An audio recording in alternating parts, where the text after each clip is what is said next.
All right, Shalom. I want to give all praises, honor, and glory to Yahweh, by Hashem Yahushua, by Hashem Rakah, Quadash, the belongs to apostles of GMS, and the sincere Shalom to the brothers out here pushing this truth and sincerity. Now, I have something here called the Tesla Takedown from March 29th, which I believe is a Saturday. It's a global day action, which means it's happening pretty much anywhere that has a Tesla.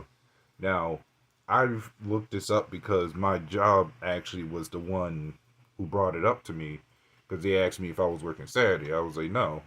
So they was like, okay, so somebody that's working Saturday has to be more vigilant because the area I have has a bunch of Teslas and amongst other cars. But that's the main concern because now they talking about they can come over to anywhere. So anybody that got a Tesla, they already showed videos on it. That one, no, I'm sorry, it wasn't a video. One of my other coworkers was also talking about that he saw a guy on the freeway that caused an accident because he used a bat on any Tesla cars coming by, and it hit one of the windows, and the guy driving the Tesla swerved into another car or to some area that caused an accident, right? So people's upset about all these things that's going on with Tesla because everybody hate pretty much the biggest talk is Elon Musk and Trump now, and how they claiming they're the devil and all this other stuff. Anybody that has any form of power in this society is all demons, but they're not running the show. See what I mean? They think they're the ones that's the big shots and don't even understand it's those rats that's in charge because they only go by the face, so they think that's the person in charge. We gotta get them, and this is what happens when you place your trust in society again. So let me go on to read this real quick.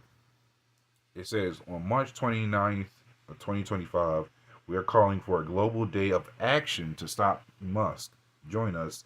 Elon Musk is destroying our democracy, and he's using the fortune he built at Tesla to do it. We are taking action at Tesla to stop Musk's illegal coup. Sell your Teslas, dump your stock, join the picket lines. We're tanking Tesla's stock prices to stop Musk.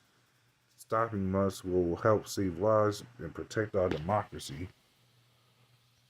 Not much to go on here. It says the stakes couldn't be higher. No one is coming to save us. Not politicians, not media, not the courts.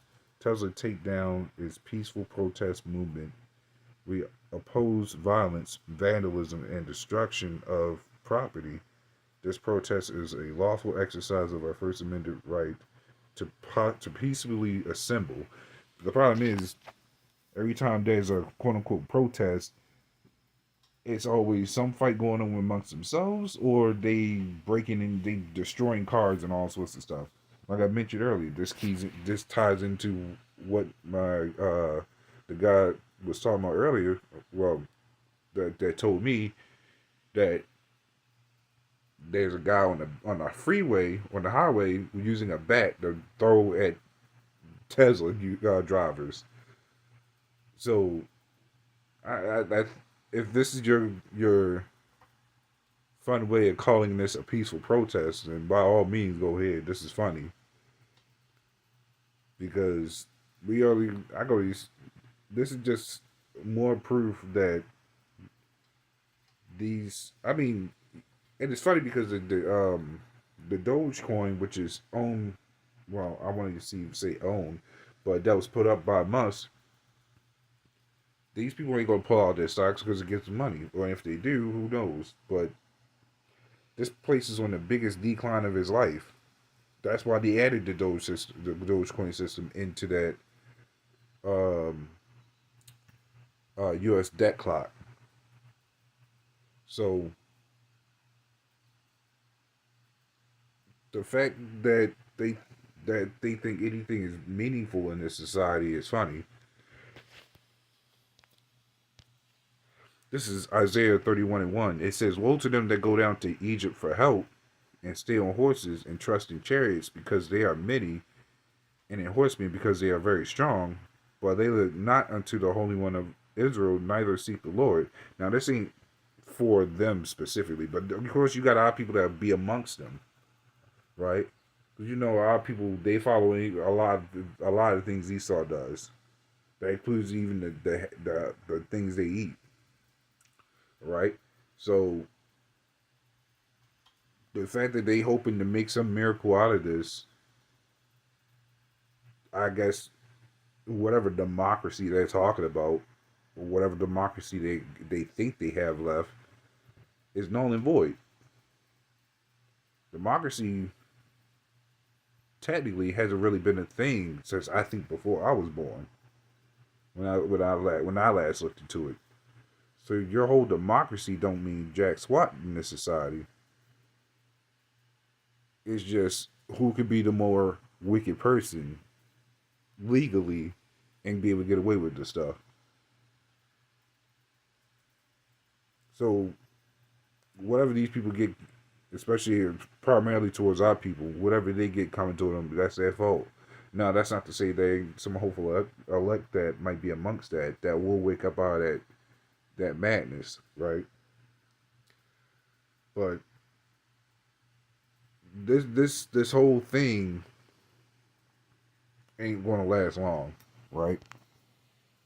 This is Jeremiah 51:47. Therefore, behold, the days come that I will do judgment upon the graven images of Babylon, and her whole land shall be confounded, and her slain shall fall in the midst of her. So, and that's primarily the destruction of this place.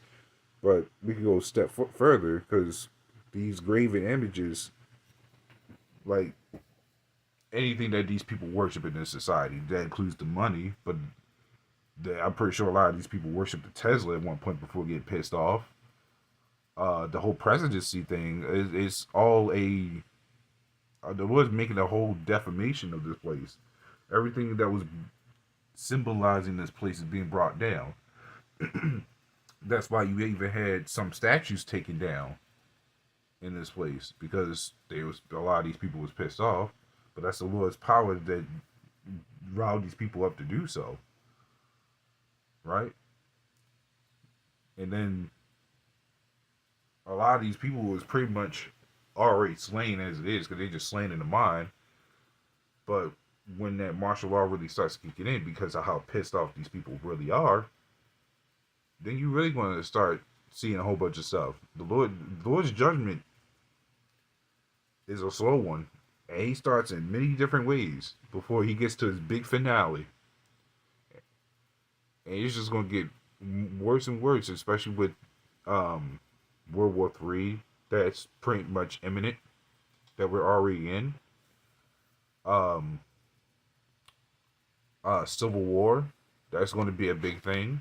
I mean, the list goes on. So, with all the stuff that's going on, no one has an answer. And you would think that their quote unquote riots would be the answer for them, but it's not. It just leads to them going home another day to maybe come out next week to do the same thing, or the next couple days, or they'll stay out there for a couple days and then just go home. Look at all your riots that happen here. But then there's going to be actual riots that last for a good long while. I'm talking about when that dollar really starts cracking down, and these people can't actually eat, they can't do nothing. There's going to be big riots, actual riots. A lot of people are going to die behind it. They think nothing of it now, because that's why they put pretty words in there talking about it's going to be a peaceful protest. Yeah, let's see about the real, actual violent ones. Because, yeah, compared to an actual riot, the riots y'all be doing for the past couple of years is baby work. Sorry. This is the last scripture. This is Matthew 6:19. Lay not up yourselves treasures upon earth, where moth and rust doth corrupt, where thieves break through and steal. And see, that's what the Lord tells us to do, because we're not laying up any hope in this society. We ain't laying up any what's the thing that the other can't generational wealth. I mean, if you can do it, I guess, but don't bank on it. Don't let it be your saving grace, because it ain't gonna save you. Generational wealth is just a temporary thing. But the fact that people rely on it and actually think it's like taking some big ass inheritance, it ain't gonna help. The only big inheritance that we look forward to is the kingdom of heaven and our salvation. Because Esau can't steal that. The Lord is the one who gives it to his elect. And to go further, it says lay up.